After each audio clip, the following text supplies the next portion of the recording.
Para falar mais a respeito desse assunto, eu estou recebendo aqui a doutora Viviane Martins. Tudo bem, doutora? Seja bem-vinda aqui ao nosso Jornal do Piauí, mais uma vez. Obrigada. Doutora Viviane, as pessoas são atenciosas a esse problema? O câncer de pele pode ser um risco para quem é desleixado em relação aos cuidados com o sol? Sim, o câncer de pele, sem dúvida, é um risco enorme. A gente está falando do tipo de tumor maligno mais frequente no Brasil, responsável por cerca de 30% dos casos de todos os tumores malignos. Então, apesar de ser uma doença que mata pouco, ou seja, tem uma baixa letalidade, ela pode ser desfigurante, pode trazer muitos problemas para os pacientes. Então, a gente precisa, sim, cuidar, alertar e saber como prevenir, como diagnosticar precocemente. Quando a senhora fala de baixa letalidade, ou seja, que ela não mata tanto quanto outros tipos de câncer, nós estamos falando de mais ou menos quantos % dos diagnósticos? Então, isso vai depender muito do caso, de qual tipo do câncer de pele que a gente está falando. Porque existe os cânceres da pele, basicamente temos dois grupos, o câncer da pele não melanoma, esse mata muito pouco, e o câncer da pele melanoma, que esse já temos um índice de letalidade bem maior. Como a gente tem uma variedade muito grande, isso acaba também variando muito em números da letalidade.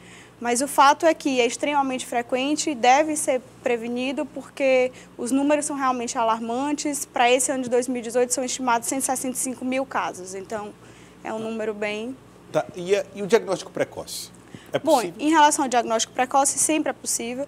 Ele nunca vai descartar a necessidade de um especialista estar avaliando, de uma consulta com um especialista, e muitas vezes até de exames mais invasivos, como a biópsia, principalmente.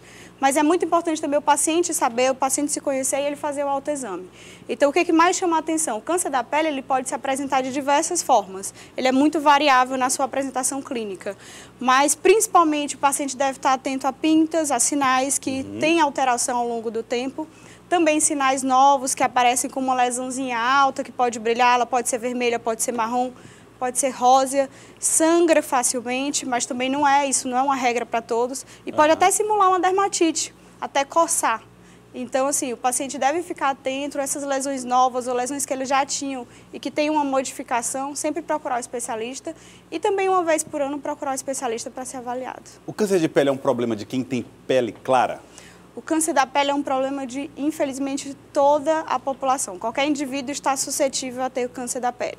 Mas, sem dúvida nenhuma, os pacientes que estão mais suscetíveis, que são considerados grupos de risco, são aqueles pacientes que têm pele clara, olhos claros, cabelos ruivos, cabelos loiros, albinos. Esses são os pacientes de maior risco. Sem falar naqueles que já têm uma história na família de câncer da pele. Esses também são pacientes de maior risco. Bom, outra informação que nós vamos colocar aqui no nosso telão diz respeito à cura. Bom, uma vez diagnosticada, a pessoa convive com o problema ou ela pode ser completamente curada? Na grande maioria dos casos, ela pode ser completamente curada.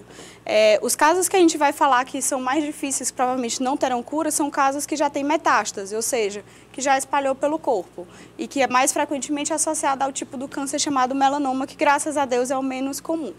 Mas o câncer, os mais comuns, o não melanoma, principalmente um tipo chamado carcinoma basocelular, a grande maioria deles vai ser curado e na grande maioria das vezes com cirurgia. Existem diversos métodos cirúrgicos, a determinação do tratamento ela vai variar de acordo com o tipo do câncer, que geralmente a gente consegue confirmar na biópsia, qual é o tipo do câncer que a pessoa tem, se é mais invasivo ou menos invasivo, o tamanho do câncer e também até a condição clínica do paciente, de qual idade, se ele tem alguma doença associada. Isso vai determinar o tratamento, que na grande maioria das vezes é cirúrgico. Mas também tem outros tipos de tratamento. Tem tratamentos que podem ser associados com radioterapia, quimioterapia, medicações até tópicas associadas à luz e outros tipos de tratamento. Podem ajudar. Bom, outra informação diz respeito ao sol. O sol, ele é necessário, mas até que ponto ele é um aliado ou um inimigo? Então, quando a gente fala do câncer da pele, o sol tem que ser na medida certa. No momento que passa daquela medida certa, já é, sem dúvida, o maior inimigo, porque é o maior fator de risco para o carcinoma, para o câncer da pele, é a radiação ultravioleta solar. Então, deve ser evitado o sol naquele período de maior radiação, entre 10 e 16 horas. Evitar o máximo possível, usar método de proteção, como a gente chama de barreira, ou métodos físicos, que é usar roupa, usar chapéu de aba larga, usar óculos escuros e, sem dúvida nenhum, um grande aliado, o protetor solar. O protetor solar deve ser utilizado por toda a população, até mesmo agora, dias nublados, como Teresina está vivendo, tem que ser utilizado o protetor solar. Por que até nos dias nublados? Porque até mesmo nos dias nublados existe uma passagem através das nuvens da radiação ultravioleta. A gente vive num país tropical e que tem radiação ultravioleta em níveis altos absolutamente o ano inteiro. Todo ano, todos os dias. Então, não basta chapéu, não basta cobrir-se, é preciso também o protetor solar. É preciso também. Então, todas aquelas áreas que ficam fora da roupa, a gente tem que estar usando protetor solar. A partir dos 6 meses de idade. Quando está se falando de criança, vai utilizar os protetores solares adequados para a faixa etária da criança, que geralmente é dos 6 meses até os 2 anos é um tipo, e a partir dos 2 anos, o protetor solar infantil. Então, deve ser utilizado por todo mundo, seja de qual cor a pessoa já seja, branca, negra, morena, qualquer cor, tem que estar utilizando. E a reaplicação também é essencial. Quem está embaixo, quem está assim, exposto ao sol o tempo inteiro, por exemplo, um trabalhador da construção civil, ele precisa reaplicar. Ah, tem que reaplicar. Reaplicar. Ele tem que lembrar de aplicar e reaplicar o ideal a cada 2 horas. Pronto. Doutora, agora muitas pessoas estão utilizando uma roupa que diz que tem proteção UV, uma roupa mais longa. Funciona? Se eu usar, eu dispenso o protetor? Bom, a roupa já protege, mesmo ela sem proteção ultravioleta. Ela já é uma proteção de barreira, como a gente chama. Então, a roupa com proteção, ela protege ainda mais. Então, a orientação é que nas áreas que estejam fora da roupa, você faça o uso do protetor solar, principalmente nas áreas de maior risco, rosto, pescoço, orelha, e sem lembrar do lábio também. O lábio é uma área de grande incidência de carcinomas, então tem que usar o protetor solar adequado para o lábio.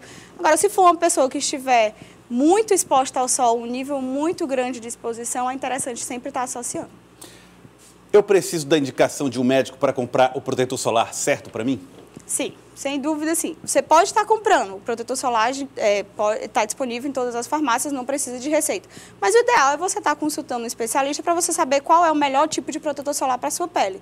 A gente vai ter protetor solar que são em diversas formas de aplicação, vai ter creme, vai ter gel, vai ter spray, para você saber direitinho aonde que é melhor aplicar. E dependendo da pessoa, pode ter alguma doença, por exemplo, pacientes que têm acne, ele tem que usar o protetor solar correto, porque senão ele pode piorar da doença, e isso acaba prejudicando a adesão do paciente ao protetor. Então, se você consultar um especialista e souber o melhor tipo de protetor para a sua pele, você vai conseguir fazer o uso adequadamente. Fator de proteção, o ideal é a partir de quanto, doutor? No mínimo, fator de proteção 30. No mínimo 30? No mínimo 30. Para qualquer lugar? Essa é a recomendação da Sociedade Brasileira de Dermatologia.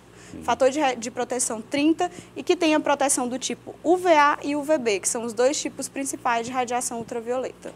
Não sair de casa sem protetor. Não sair de casa sem protetor. Doutora, eu queria agradecê-la. Muito obrigado pela participação aqui conosco, doutora Viviane Martins. Obrigada por ter vindo mais uma vez, doutora, fique à vontade. Doutora Viviane Martins, portanto, dando a nós dicas importantes de como cuidar da própria pele nesse período de sol intenso. É preciso cuidar.